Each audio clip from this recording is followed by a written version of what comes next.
राधे राधे दोस्तों। हम आपको भगवद गीता का अध्याय 3 कर्मयोग आते हैं, क्योंकि धर्म सबसे बड़ा है। धर्म से बड़ा कोई नहीं है और धर्म से धन की प्राप्ति होती है। सब कुछ धर्म से प्राप्त होता है, इसलिए हमें धर्म को नहीं भूलना चाहिए। तो अध्याय 3 में अर्जुन ने कहा, हे जनार्दन, हे केशव, यदि आप बुद्धि को सकाम क्रम से श्रेष्ठ समझते हैं तो फिर आप मुझे उस घोर युद्ध में क्यों लगाना चाहते हैं?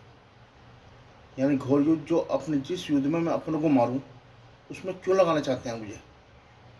एक किशन जी से अर्जुन जी कह रहे हैं।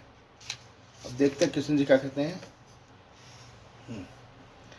तो श्री किशन भगवान ने कहा, हे निष्पाप अर्जुन, मैं पहले ही बता चुका हूं कि आध्यात्मिक साक्षात्कार से का प्रतिनिधित्व करने वाले दो प्रकार के पुरुष होते हैं।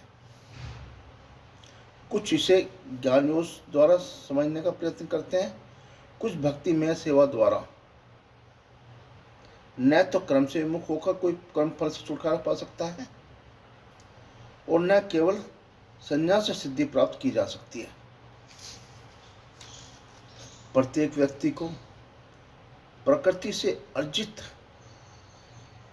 गुणों से के अनुसार विष होकर कर्म करना पड़ता है। अतः कोई भी एक क्षण भर के लिए भी बिना कर्म किए नहीं रह सकता। ये कृष्ण जी ने अर्जुन जी से कहा।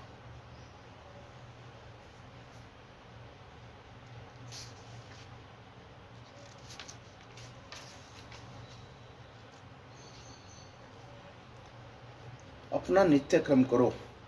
जो आप अपना कर्म करते हैं वो कर्म करते रहो, क्योंकि कर्म न करने की अपेक्षा कर्म करना श्रेष्ठ है। कर्म के बिना तो शरीर निर्वाह भी नहीं हो सकता। कर्म के बिना क्यों कुछ भी नहीं हो सकता।